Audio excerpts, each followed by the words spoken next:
Hi guys, everyone. Today I will show you how to tie a napkin with flowers like this. But before starting the video, please like and subscribe to my channel. I will be very, very pleased. And besides, it is very important for the development of my channel. Thanks. As you can see, our yarn remnants may be suitable for this job. I know for sure, girls, that many people have these remnants of yarn. Many do not know where to put them already. They take up space and constantly get in the way.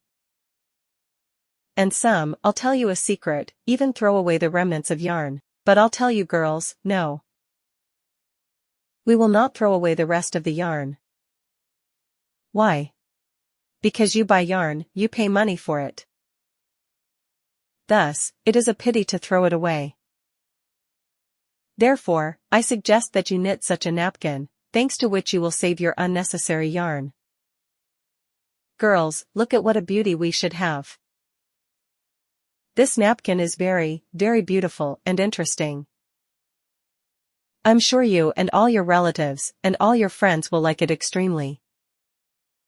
100%. Because I am sure that every hostess or host needs such a napkin. And the most important thing is that for this napkin, you need any threads that you have. Maybe someone has blue, green, or yellow yarn left. It doesn't matter at all.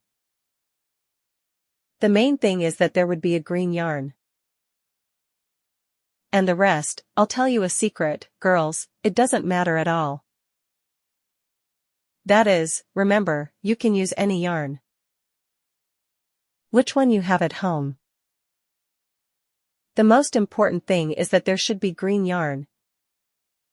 Because Uncle Napkins need to tie the stem, and it should be green.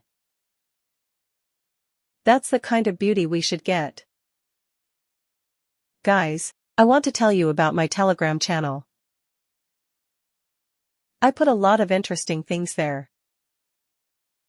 Please log in and subscribe to it. It will be my pleasure. That's the kind of beauty we should get. That's all. Please like, subscribe to my channel and write comments. Bye bye.